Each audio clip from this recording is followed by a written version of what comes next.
best friends and next door neighbors, Willow and Lillian, spill the tea on murder, mysteries, and other things that go bump in the night. So get your favorite teacup ready and let's get into it.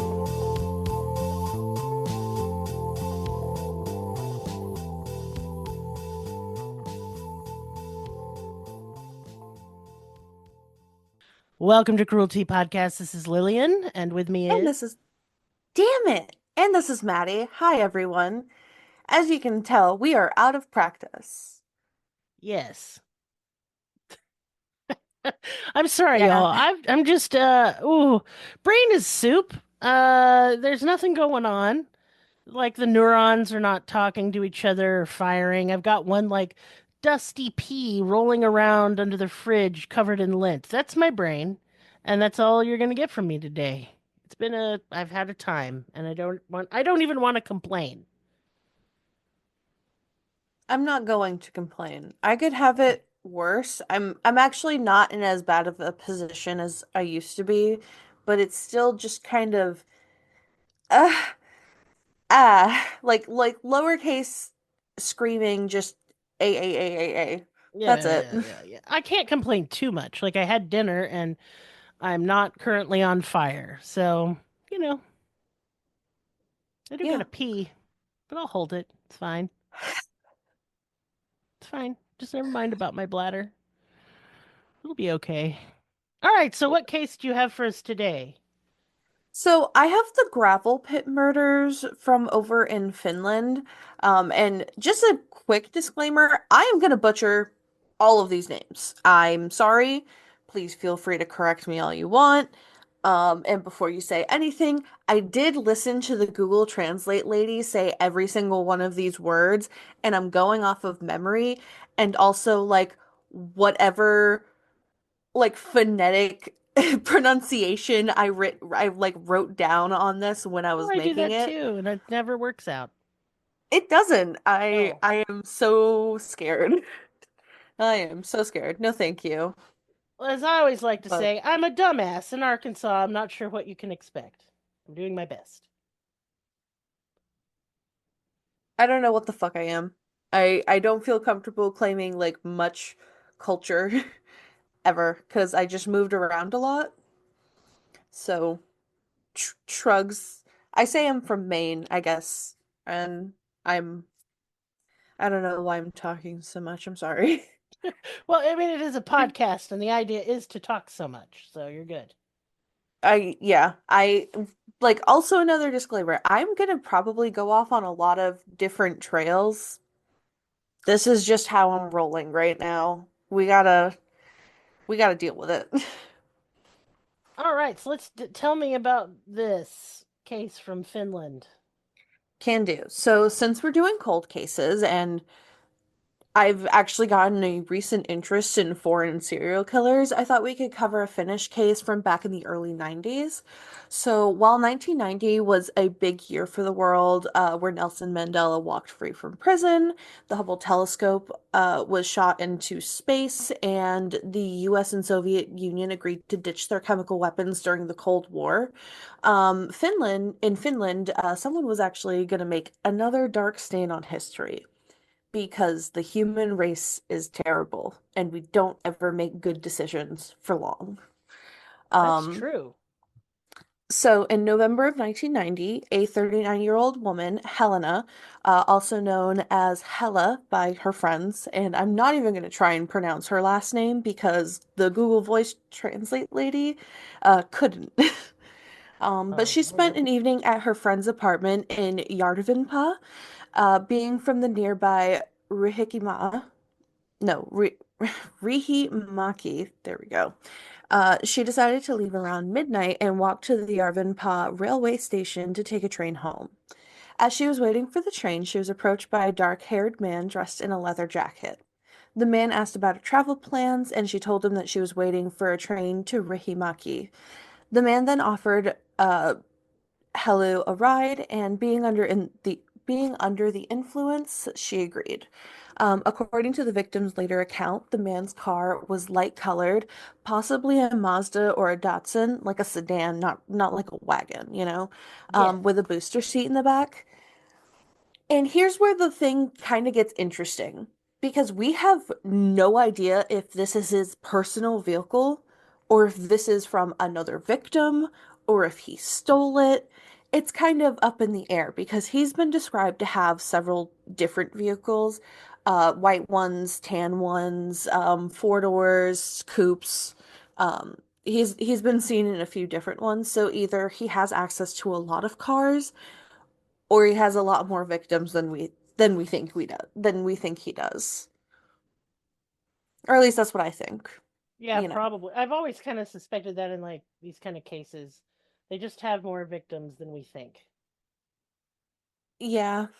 Um Anyways, at the beginning of the trip, the man offered Helu alcoholic beverages and capsules with an unknown substance in them, both of which Helu consumed. The man himself also took them, and while in the car, Helu said that the man seemed distressed, and she ended up falling asleep, probably due to the fact that you shouldn't ever mix drugs and alcohol.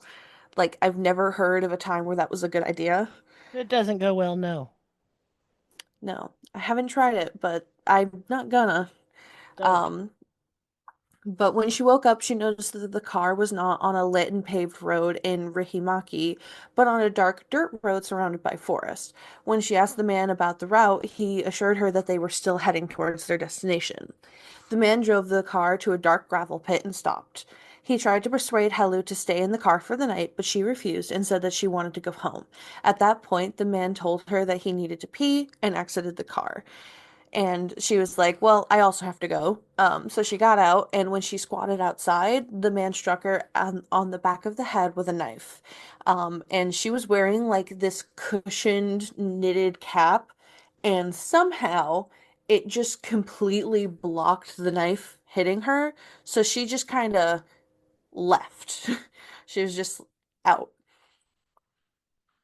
But anyways, she fled into the forest and she found a nearby house. And while she was escaping, she heard the man talking to himself when he like left back to his car. And, obviously she survived, and she was able to report it, but nothing substantial was obtained in the event. Like, we didn't get fingerprints, no DNA evidence. Like we got a description of the car and like a vague description of the man, but nothing that was like I don't think we ever got a police sketch. Are you still with me, Lillian? Yes, I'm listening. Oh, okay. You Yeah. usually interrupt me by now, so I'm just like, Well, did it I wasn't an lose you? interruptible point. I'm just Okay, listening well, to your story. thank you. You're welcome. Um, Anyways, so for a lot of months, there wasn't anything further on the case. People were forgetting what happened to Helena on that like terrible night, unaware that there was worse to come. On the morning of April 17th, 1991, 28-year-old Tula Anita Lukairinen left the Kalokoski Psychiatric Hospital, where she was staying at the time, to head to Hirula for a meeting about her son's custody, but she never made it to the appointment. Instead, a friend spotted her around 9 a.m. outside a liquor store in Yarvanpää. Later that same day, she was reportedly seen again, this time in the center of Rimaki. Okay, yeah, Rimaki. Later in the same evening. The next day, April 18th, things took a tragic turn. A landowner in the village of Hikia, part of the Hausjarvi. Okay.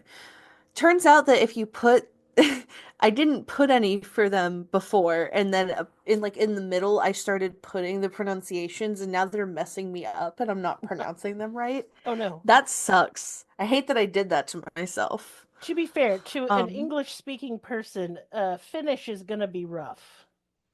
That's true. I feel like I'm tackling it not terribly so far. I'm not embarrassed for you. So you're doing all right. Yeah. Um, Anyways, a landowner in the village of Hikia came across Tula's body while checking on storm damage in his forest after a heavy blizzard the night before. Police later determined she had likely died around midnight and that her death involved disturbing, violent circumstances.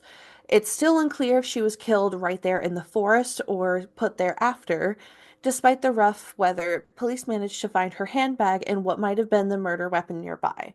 Her body had been dragged a short distance into the woods from a small road, shockingly close to where the other woman, Helena, had been attacked just 5 months earlier. Um, so that's victim number two, or at least Right. confirmed victim number two, since just as like a heads up, they have other possible victims that we were never able to connect, at least not publicly, since if there is any DNA evidence on this guy, it just hasn't been like released. It hasn't been tested. I have no idea, but as far as we know, they don't have any. You're just And talking about the official victims then. yeah, well, no, I'm gonna go over the other possible Oh, okay, victims cool. just because I think it's good to talk about theories on if that is possible that he killed more people, if we think that there's more people after all of these victims, etc., and so on. But, you know, Yeah, keep the mystery open. It's a cold case for a reason. exactly. Anyways, when Marit Hanti first went missing, the case landed on the desk of the Ramaki police. God damn it, I am fucking myself up. But they treated it like a typical disappearance. There wasn't any immediate signs of foul play. But things took a turn when it came to light that her bag had been found in a restaurant called Martina in Hyvinka. Staff there remember having to escort a heavily intoxicated woman who looked a lot like Hanti. That clue caught the attention of the National Bureau of Investigation, or the NBI, and soon her case was being looked at alongside two earlier incidents from 1990 and 1991 due to a number of disturbing similarities. A large-scale search was launched in the forested areas of Hausjarvi, especially near the gravel pits just south of the Hikia village, a spot already linked to past events. Unfortunately, the search turned up nothing. Still, the case hasn't been closed. In 2007, Hanti's story was featured on the Finnish TV series Kadonit, which means disappeared in Finnish. Um, and that sparked a surge of public interest. During the episode, the NBI made a specific appeal. They were looking for any leads on a dark-haired man who, back in the early 90s, had been offering rides to the woman in Järvenpää, a detail that lined up with what Helena had reported.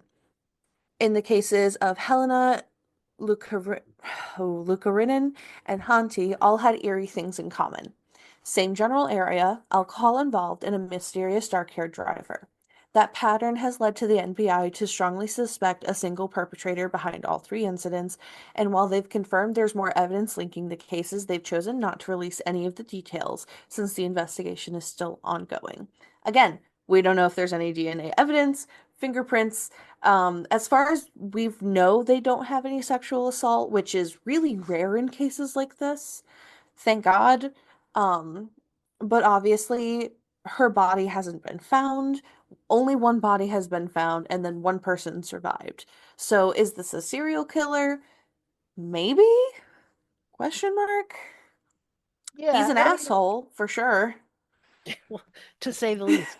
And also I don't know much about Finnish police procedure, but in the United States, they will not release a lot of information to the public while cases are ongoing. And so I'm going to suspect it's probably similar. So that we may not know like other potential linked victims and stuff like that for that reason. Hmm. Anyways, after the Kadonit episode aired, the case got a fresh wave of tips, about 30 that were actually usable. And according to the NBI, those leads helped sharpen their psychological profile of the suspect and backed up earlier findings. They remain confident that there have been other attempted attacks tied to the same individual.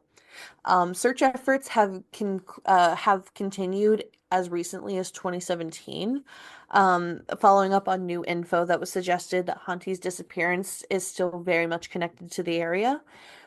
And again, these are only the confirmed victims, Right. but there are several cases that also might be connected to the same person. In 2017, the same year where they were looking for the body, news broke out about a possible fourth case that might be tied to the same string of violent crimes. Back in 1989, a 30-year-old woman had just left a restaurant in Järvenpää when a man approached her and offered a ride. He gave her alcohol and pills, exact same as Helena, and then drove her out to a forested area. Thankfully, this woman survived the encounter, but it wasn't until she passed away of natural causes years later that her mother came forward and told the story. Um, and then again in 1988, multiple women reported run-ins with a man driving a white Volkswagen Passat hatchback in nearby areas. The description matched the one from the 1989 case. One particularly alarming incident involved a 19-year-old woman in Hämeenlinna, who was forced into a man's car at gunpoint. She managed to escape, jumping from the moving vehicle, but the man was never caught. And the timeline stretches even further back. In December 1987, 19-year-old Heidi Harrow vanished after a night out in a bar in Monsala. It's believed she tried to hitch a ride home. 5 months later, her decomposed body was found deep in the woods near Pukala. Some of her clothes were missing, and the case, like many others, remains unsolved. And looking at all of these cases together, starting with Heidi in 1987, the attempted abductions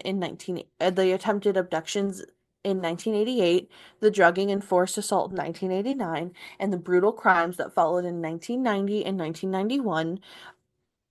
I mean, similar locations, same kind of approach. A dark-haired man offering rides, then drugs, then alcohol, or well, then alcohol, then drugs. Remote wooded areas. The National Bureau of Investigation hasn't confirmed all of the connections publicly, but I mean, they haven't even released a suspect list, you know? Yeah, Come again, on. like that's pretty common in cold cases. It can be very frustrating, especially for people listening about the cases or even like family and the general public, but I mean, what can you do?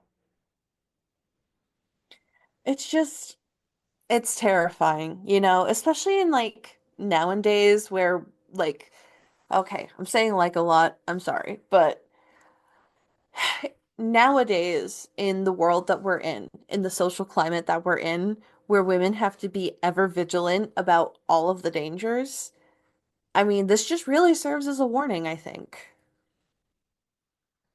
Well, I mean, yeah, sort of. I think like I think a woman should be able to do what she pleases at any time, any place without being horrifically attacked.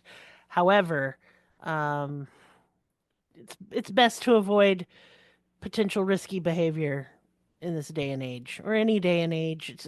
I just get so tired, you know?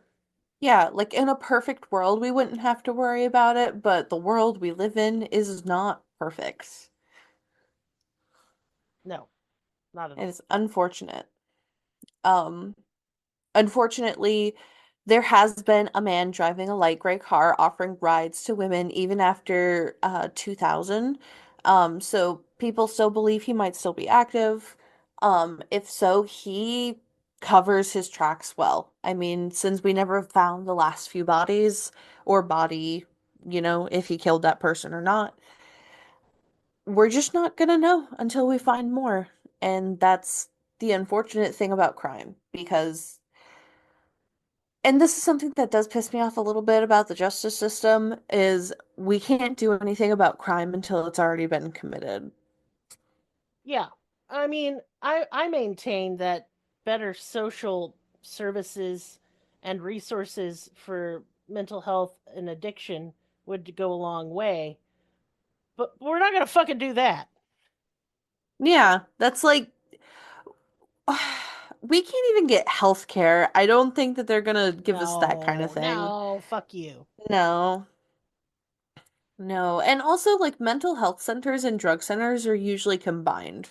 Like I can't think of any time I've been on a grippy sock vacation and my roommate wasn't some tweaker like getting not that I'm like sorry, that was really stigmatized, but like what somebody that was going through detox and it Yeah. was surprising how many people were there for detoxing over mental health. But I mean, they kind of hold hands a lot of the time, to be fair.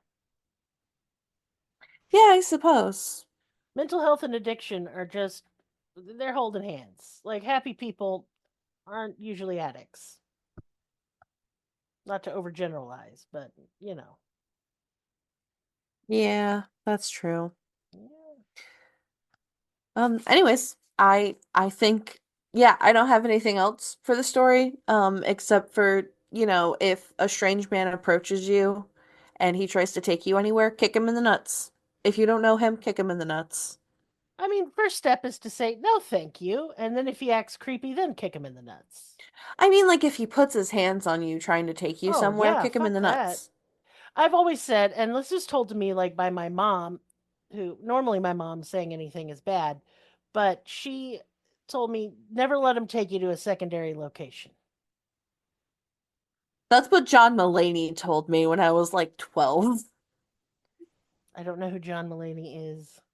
That is depressing, although understandable. He's a cocaine addict, or well, previously, multiple times cocaine addict comedian, but he looks like, well, he used to look like a twink, but he went through twink death after his latest, like, drug crash out. And now he looks like a grown man, which I'm so happy for him because I actually really like John Mulaney. And now I'm just going on a John Mulaney rant. Jesus Christ. This is not what this is for. I'm sorry. But if you haven't seen John Mulaney, Lillian, my lord, you are missing out. He's hilarious. I have not. I'm really weirdly picky about my comedians. Like, for example, they can only punch up, not down. And most comedians absolutely fail that for me. I don't I like them when they punch like to the like other people at their level, you know? Do you get what I mean? I like them when they go after the everyday Joe. Nah, I want to punch up because I feel like all of society is currently punching down. And usually when people punch down, they are punching down on marginalized people. Like fat people, queer people, trans people, people of color, other races. And it's just poor people, addicts. Like, just stop punching down, man. The boot's already on my head. I don't need any more boot. Don't, and then ask me to laugh at the boot? Go fuck yourself. It's not funny. I don't know. I feel like only punching up would get repetitive at some point. Oh, no, there's a lot of material. Because to me, it's repetitive to punch down. That's all anybody does.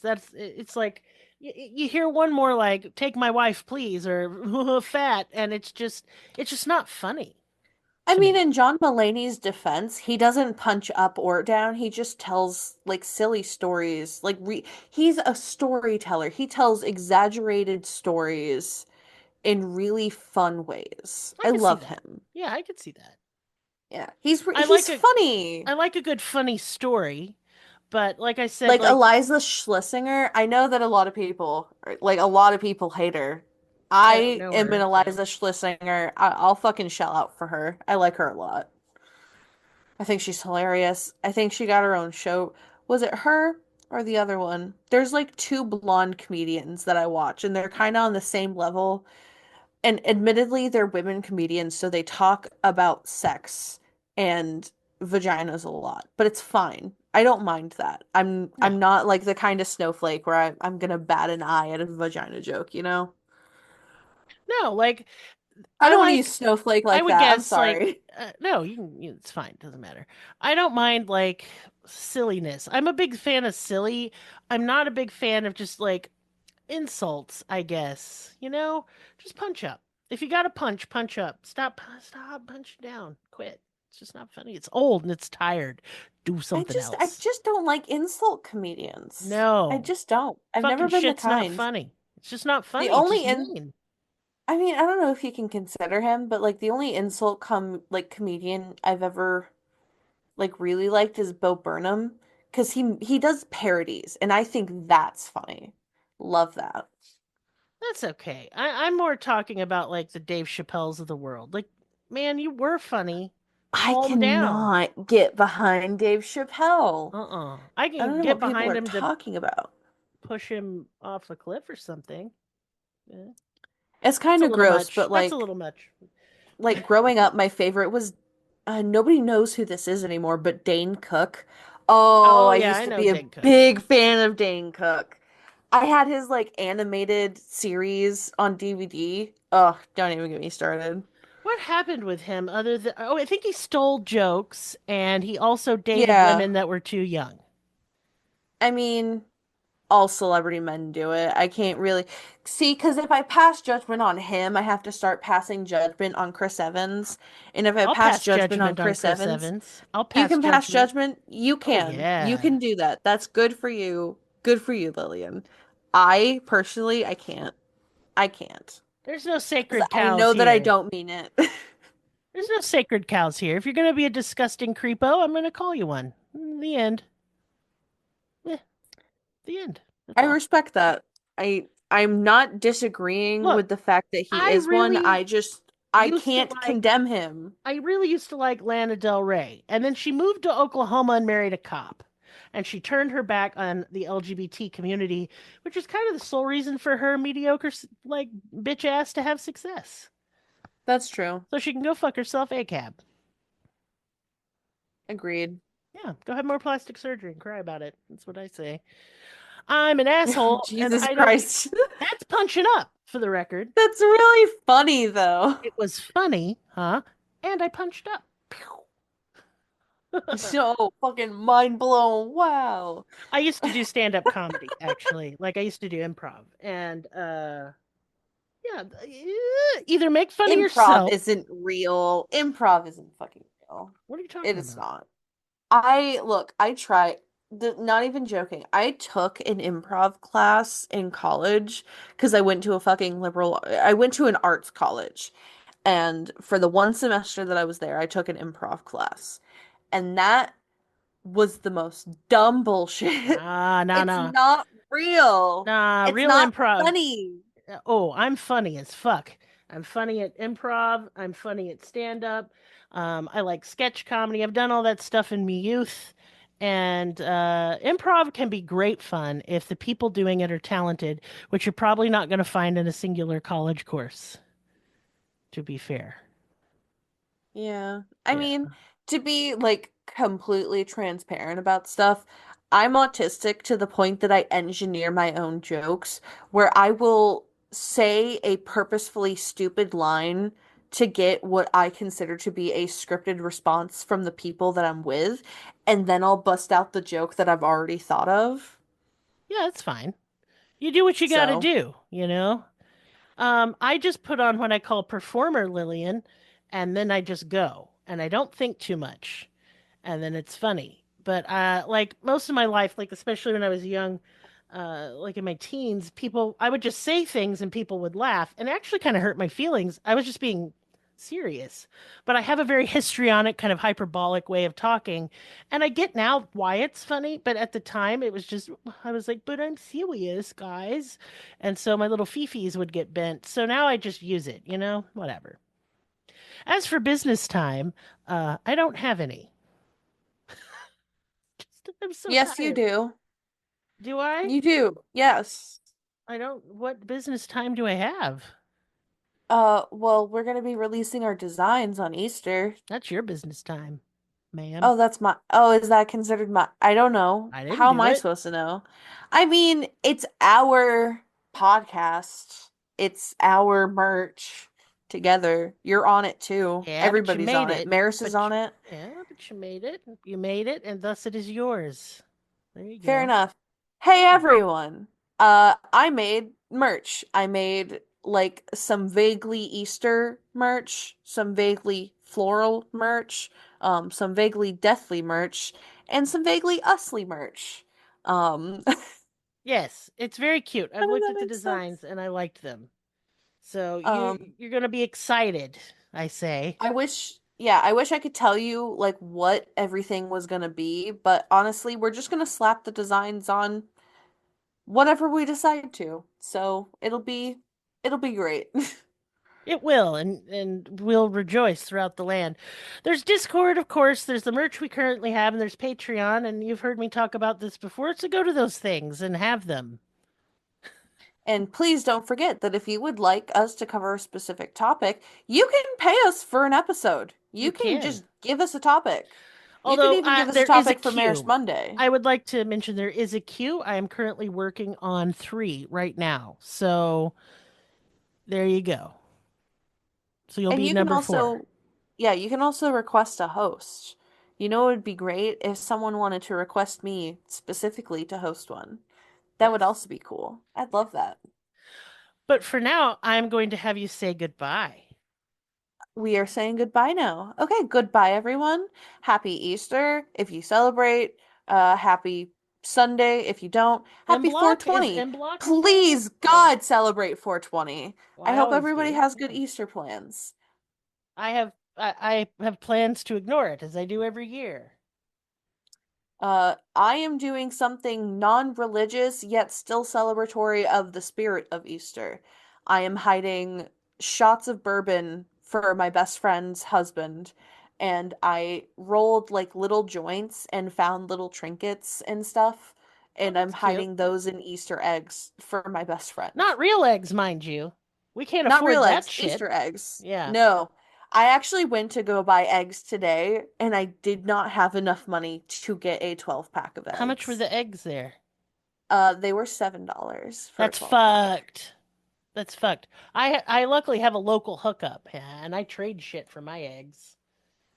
See, I want to get chickens again. I've already, like, even before the egg crisis, I was thinking about it, but I just don't live in a place where I can have chickens because I live in city limits. But my partner ha his mom has chickens, and even she doesn't have eggs because she has been getting paid for her eggs because there's been an egg crisis. It's crazy. It is crazy. But until Just next crazy. time, goodbye.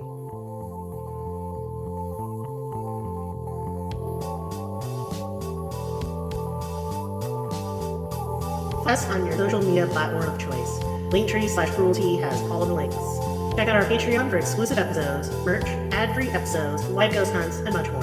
Please be sure to subscribe. New episodes are uploaded weekly. Thank you so much. See you next time. Music and production by Libby.